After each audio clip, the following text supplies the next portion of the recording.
Greetings, everybody. It's Caleb Leverett, and I got an email response from a candidate who is running for deadbeat Ken Paxton's job.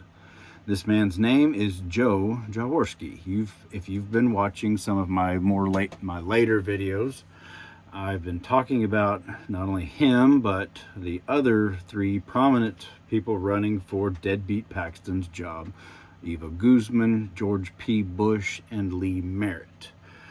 I follow all four of these people, including deadbeat Paxton, on various social media, and I've been asking them relentlessly and tagging them relentlessly and asking them this question: what is your position on Title IV funding?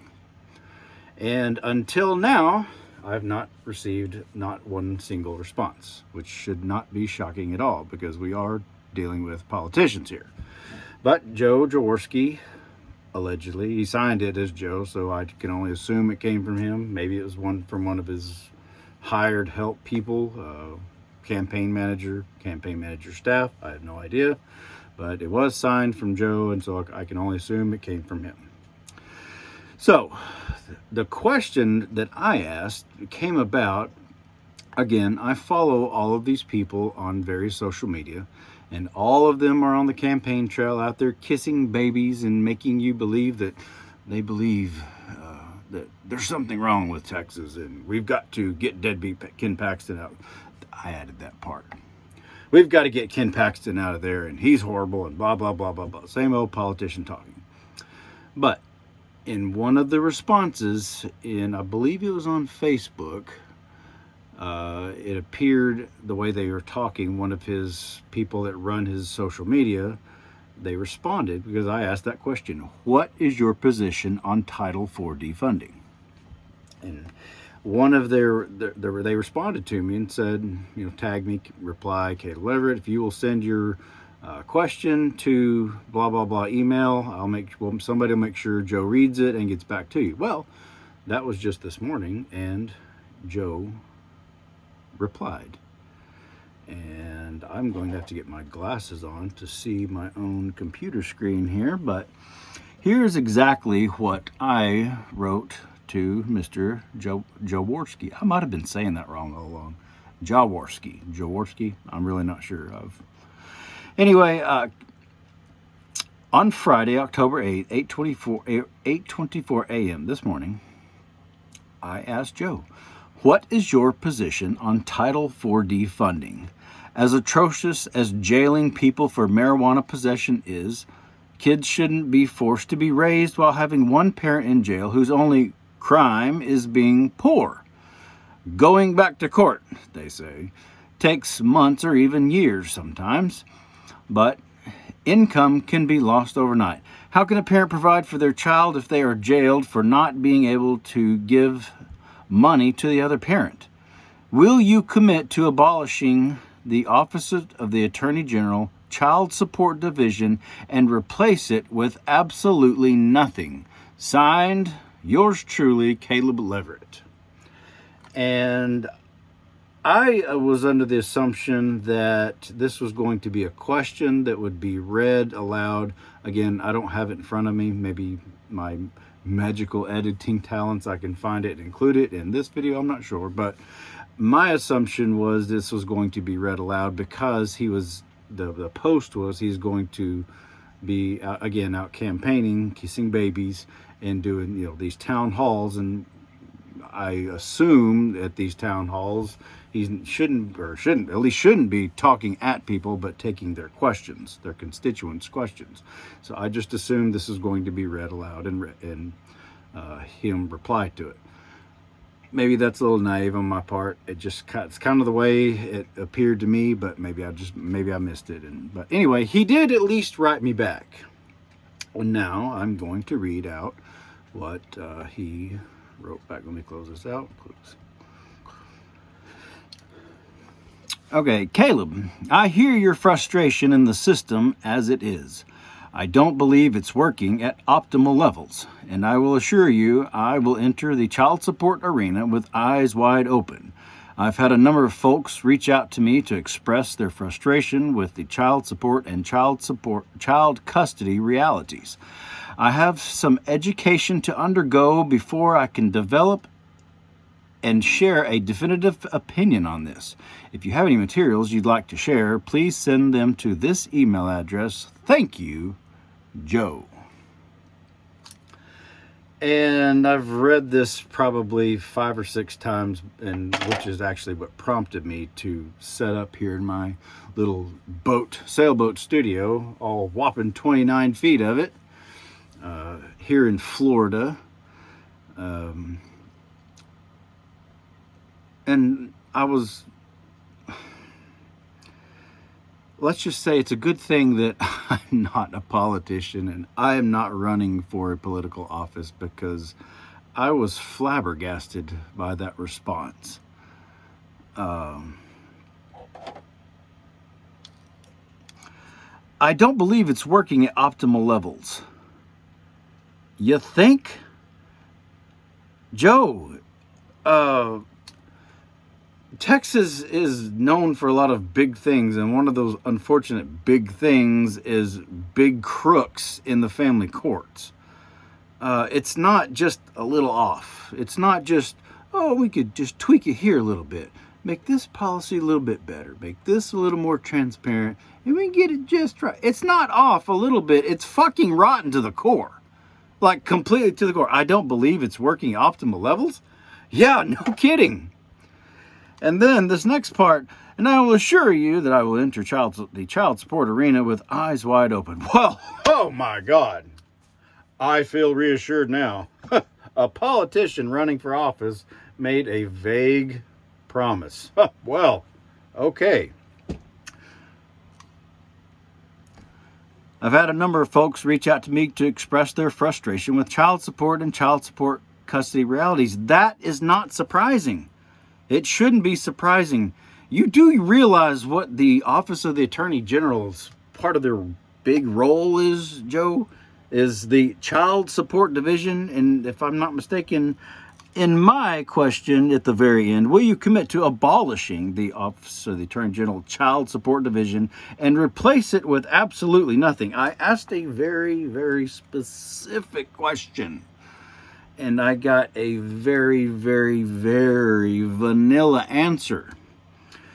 Now, I know I'm about 90, I'm going to put money on this, by the way. I'm about 99, at least 98% sure that deadbeat Ken Paxton's going to lose. And maybe Joe Jaworski is going to be the man that replaces him. I don't know. Maybe it's Eva Guzman. Maybe it's Lee Merritt. Maybe it's George P. Bush. We'll get another part of the Bush dynasty in there. I don't know. I've said this before, and I really don't care who replaces him, because to me this is personal, because yes, I am fully aware that Ken Paxton himself did not just crack his knuckles one day and say, you know what, let's just screw old Caleb Leverett. At the time, he probably had no freaking clue who I was. I'm quite certain he does now. And out of mere frustration, I'm not going to go into all the Paxton stuff. If anybody wants to watch the Paxton stuff, I mean, I've got probably at least a dozen videos shit-talking Ken Paxton. Which brings me to another point. I, again, can only assume, since this was signed Joe Jaworski, that Joe actually wrote it. The way the people responded in the first place, it was somebody that worked for him. Joe, you might want to know your enemies a little bit better. If I were you, I would make sure, and this goes for the other 3 people too, make sure if you ever decide to respond to me, make sure that your campaign managers, I don't expect Joe himself to actually know who I am. I really don't. I don't expect any of them. Lee Merritt, Eva Guzman, George P. Bush, I really don't. But if I were you, I would expect your campaign managers to know exactly who I am. And the reason is because you might want to ask Michelle Smith if she probably wishes she would have handled my case a little bit different.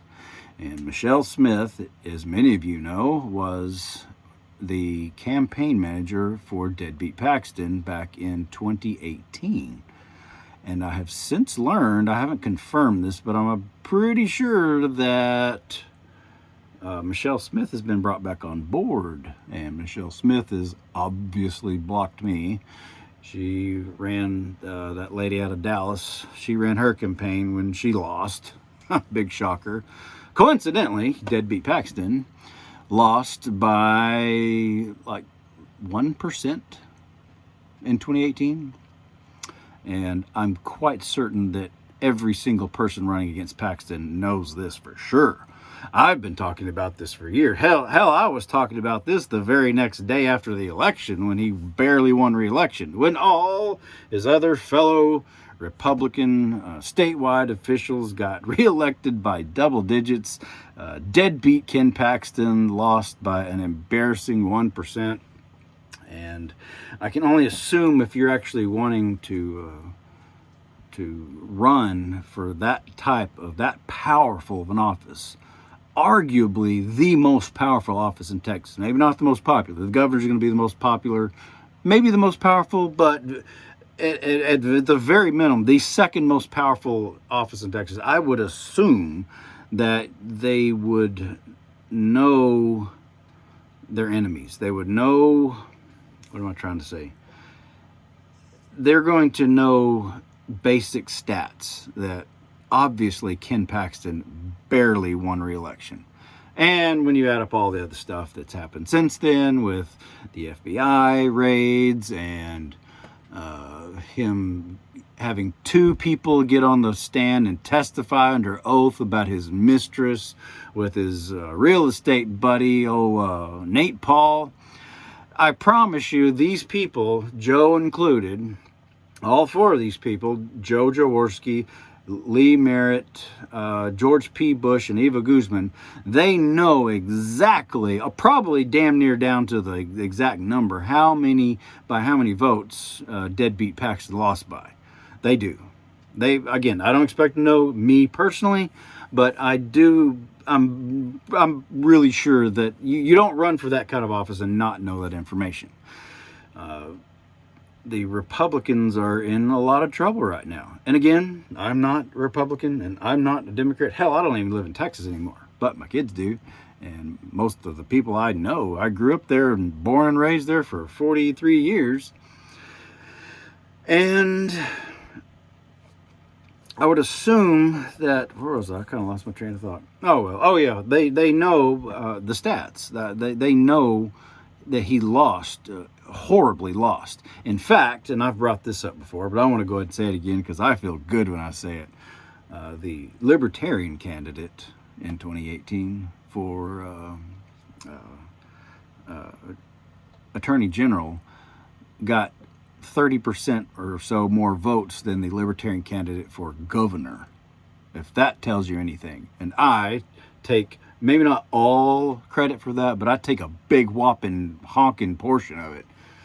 Deadbeat Paxton barely squeaked by, and he knew it. And everybody that's in this world, in this sphere, we all know it. I made a video about a month ago, or maybe it was a couple months ago, whatever, telling Ken Paxton that if he would actually bring suit to the federal government and sue the administration, I don't care who he sues, how he goes about it, he's the lawyer, not me, and if he would sue the unconstitutional Title 4D of the Title 4 Section D, Title 4D law of the Social Security Act, which I guess it does, it requires that the states have a child support gathering, which is blatantly, I'm not even a constitutional lawyer, and I know that.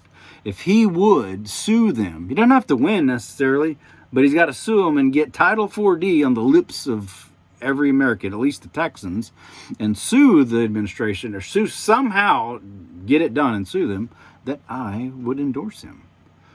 To the best of my knowledge, that has not happened, and it's probably a little too late now. And so, again, as an anarchist, I don't really have any hopes that whoever takes Deadbeat Paxton's place is going to do any better. And unfortunately, Joe, being the very first person to write me back with this bland, vague, vanilla non-answer of a response to a very specific, direct question, I don't have any expectations that if Joe is the one that wins, yeah, I'm going to be happy that Ken Paxton embarrassingly got kicked out and has a lot better chance going to prison. But I don't have any expectations that anything significant is going to change with an answer like this. So, and again, I'm just going to reread it. If you've made it this far, I'm just going to reread my specific question, and you can hear his bland answer.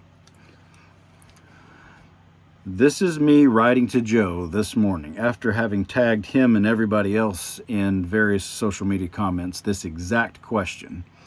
What is your position on Title 4D funding? As atrocious as jailing people for marijuana possession is, and I will give Joe this, he is openly against the drug war, especially with marijuana. He wants to completely decriminalize it. Go, Joe. Like, I'm right there with you, man. Stop putting people in prison over God's plans. I'm totally, that's why I included this in my question. I'm totally for that. That's awesome. If he actually follows through on that portion of if he wins and stops putting people in cages over what of God's plans, marijuana possession, that'd be awesome. But that's the reason I included in there. As atrocious as jailing people for marijuana possession is, kids shouldn't be forced to be raised while having one parent in jail whose only quote-unquote crime is being poor.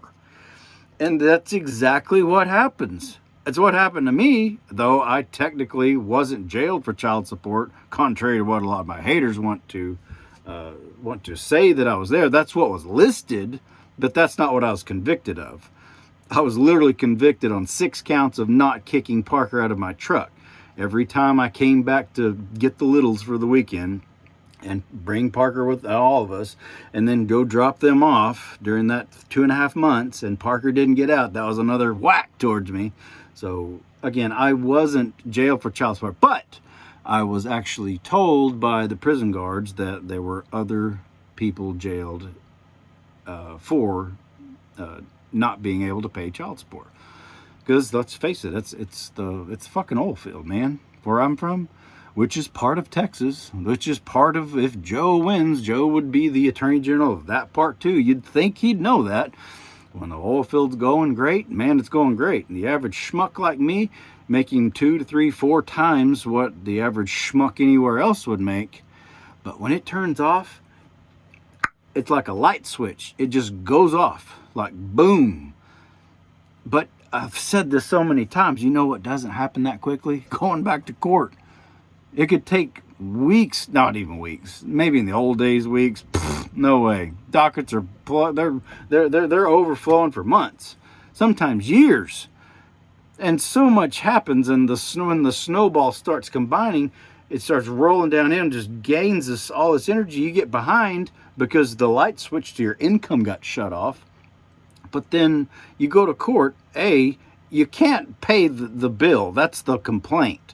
You can't pay what you agreed to in court. So if you can't pay the bill, you sure as hell can't afford an attorney. And there's no such thing as free family law attorneys. You can hire, you can fundraise, or you can borrow from somebody, but you're not guaranteed. They don't go by constitutional law. If you can't afford an attorney, you're screwed. You got to go what they call pro se. Anyways, I'll get off on these tears and I'll lose my train of thought. Oops. Nope, go away. Anyways, where was I? With me in family court. Oh, marijuana possession and, going back to court taking forever. Going back to court takes forever. And so all along, it's just been building up and piling up. You can't afford to pay. If you could afford to hire an attorney, you wouldn't need to hire an attorney because you would just pay the damn bill.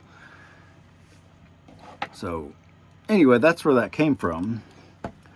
Going back to court takes months or even years, but income can be lost overnight.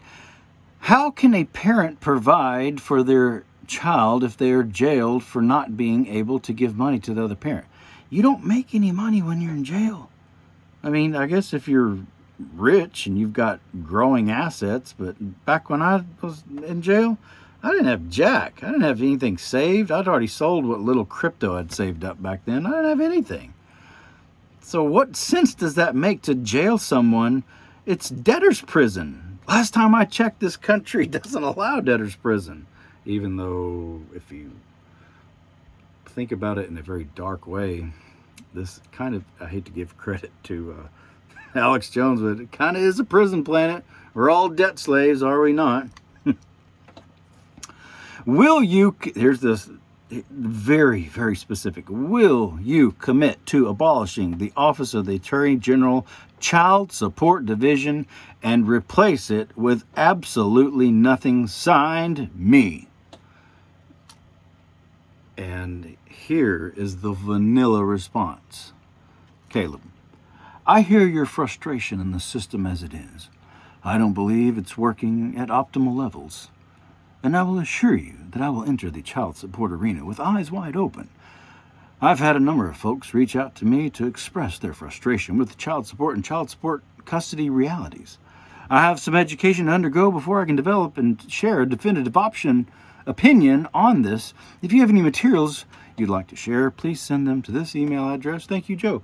Well, Joe, I just love it when people ask me to email me a copy of that. Yeah, I'll email you a copy, but it's going on YouTube first. That's kind of my thing. I shouldn't be shocked, but I am a little disappointed. I mean, that's about as vanilla, bland. That's why we joke about politicians going out and kissing babies. I'll walk in and I'll look at some stuff and Jesus Christ, Joe, you're running for arguably the most powerful position in Texas, the most powerful elected position in the state of Texas, the Attorney General. The Attorney General's got like 4,000 employees, of which about half are committed to collecting cheering support. And they're being funded. Look at, if y'all don't believe me, just go to Ken Paxton's page right now. OAG, Ken Paxton, whatever it is.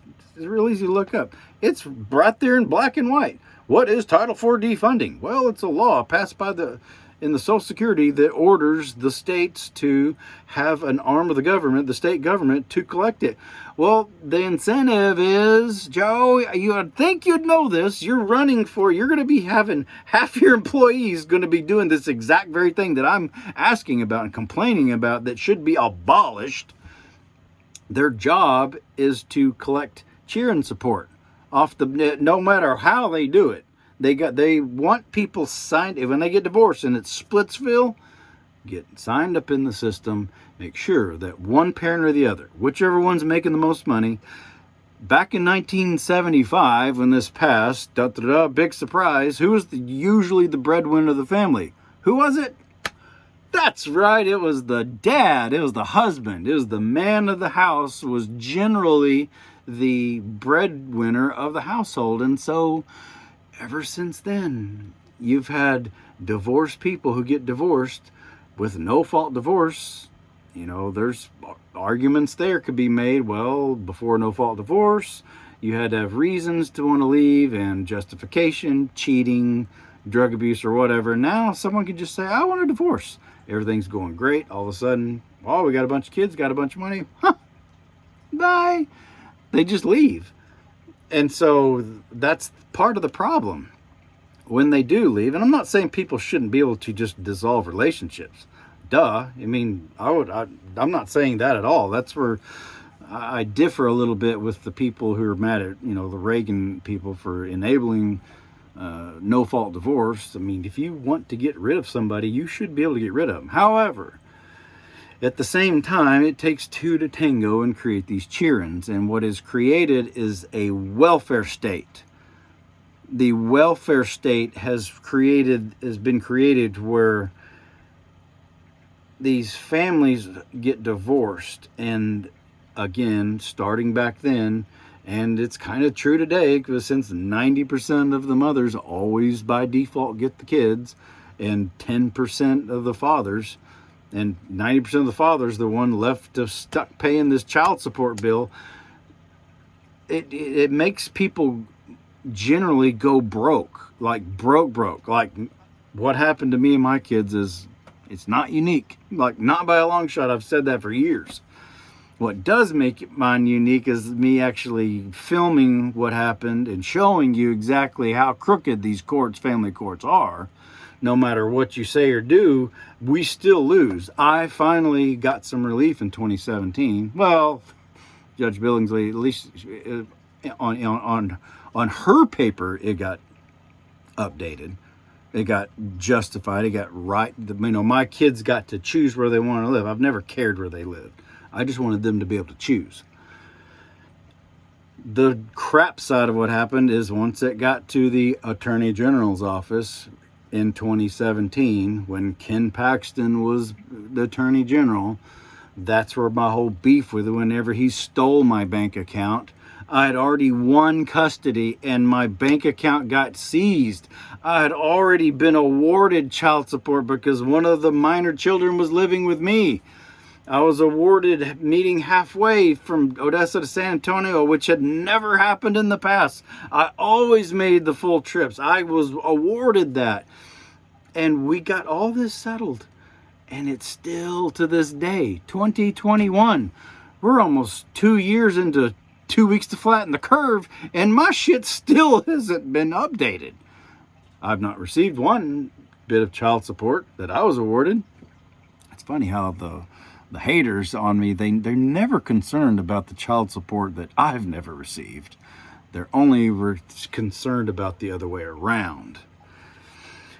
So anyways, I'm going to wrap this up. I'm damn near at 30 minutes, and is there anything else I was going to cover? I'm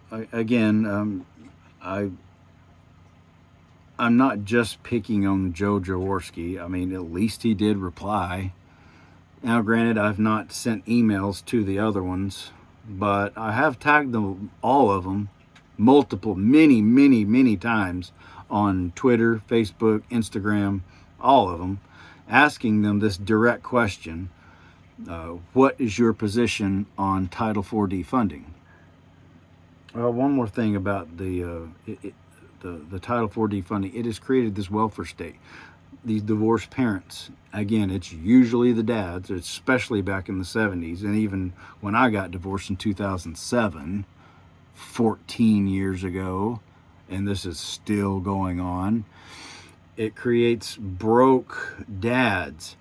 And back then, if you didn't pay your child support, you were like stamped. You like put the big scarlet letter A, the big D, deadbeat. I get called deadbeat and ripped by haters all the time on being a deadbeat. But back then it was even worse. But now people are starting to stand up because anyway, I got to finish one thing before I go to another one. But the welfare state, broke dads can't pay what they're ordered to pay. They go to jail. Kids raise part of their lives without their dad. There's always quarreling. Give me the money. I don't have the money. Give me the money. I don't have the money. And these kids were raised in these broken homes, and they grew up to be adults. And then you've got women with daddy issues because dad got screwed over back in the 70s, 80s, and 90s. Men growing up because, again, dad got screwed over in the 70s, 80s, and 90s, always broke. And the same thing starts happening to them. Well, they start having kids. People like me start having kids. And it just keeps escalating. And now there's this big divide. And that's how politicians work. It's how politics work. The bigger the divide, the easier they are to control. Because you can divide them up and you make them feel alone and isolated. Moms against dads. Men against women. Black against white. gay against straight. I mean, they're always dividing, which is precisely why I no longer call myself a father's rights activist. I'm a good parent activist if I must be labeled at something. Because believe me, in the position that I'm in, I would know there's lots and lots of good mothers that have gotten the screws put to them too, because the father is usually a crook and took advantage of the situation as well.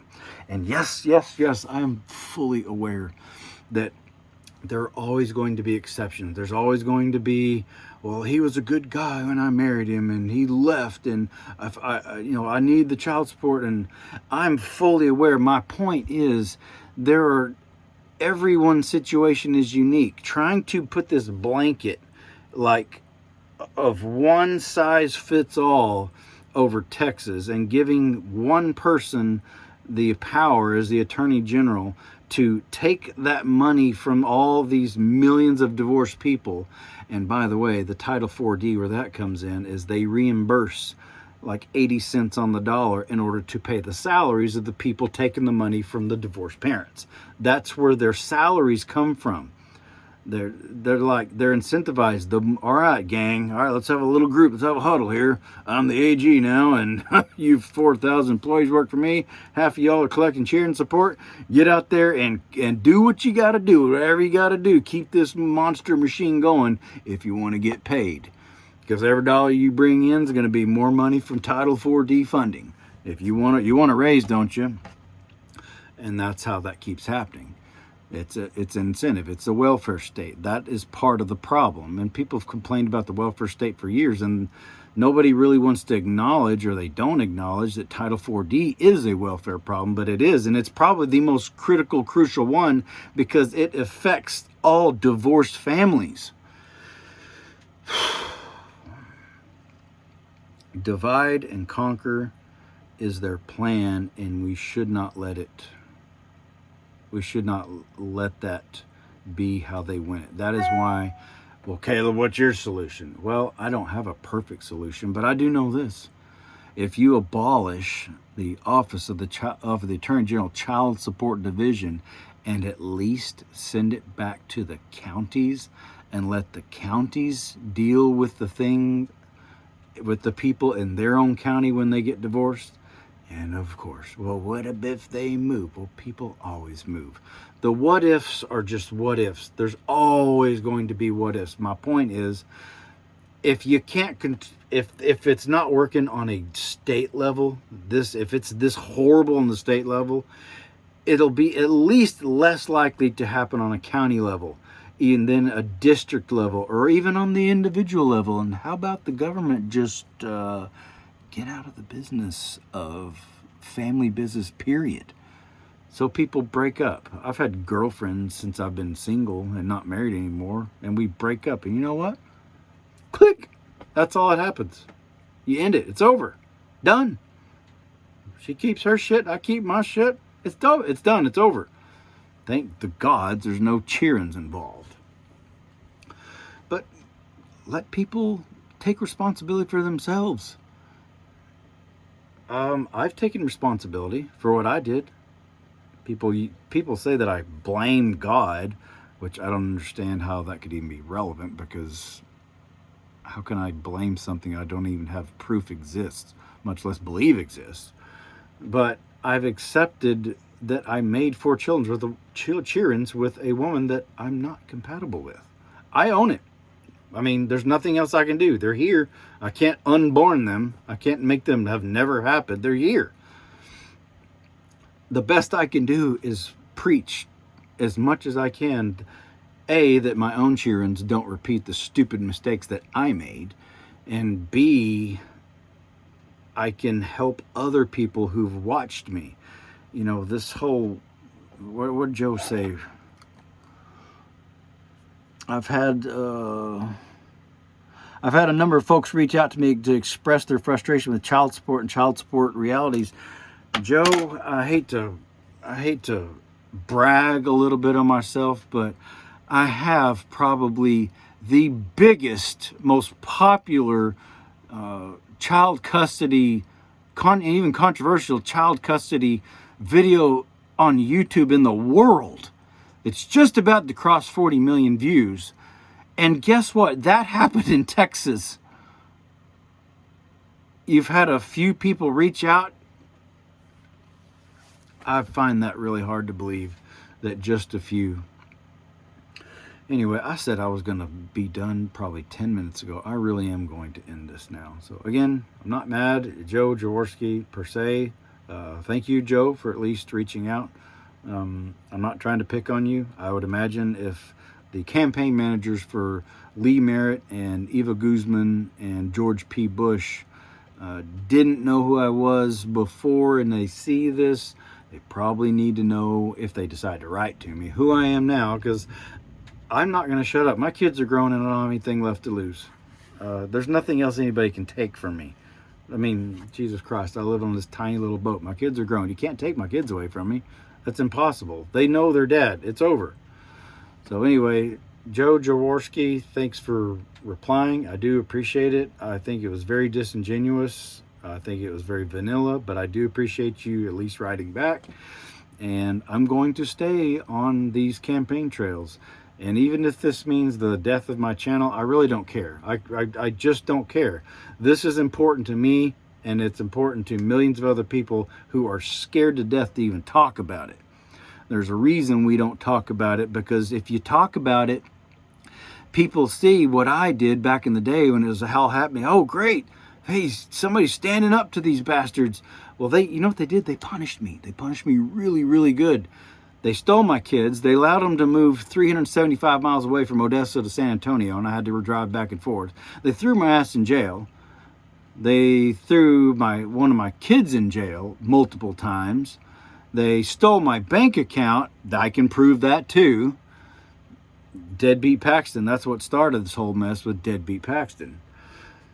But they see that and they're afraid to stand up. And so again, I know that my channel is not getting the reach that it used to be, because I'm not putting the cameras in faces of people who are taking away my kids, because that doesn't sell. And I know that's what people want, but my kids are grown. There's nothing else nobody else, no more cameras to put in faces, unless I can get a hold of Ken Paxton and find him on the campaign trail, put my camera in his face and talk to him.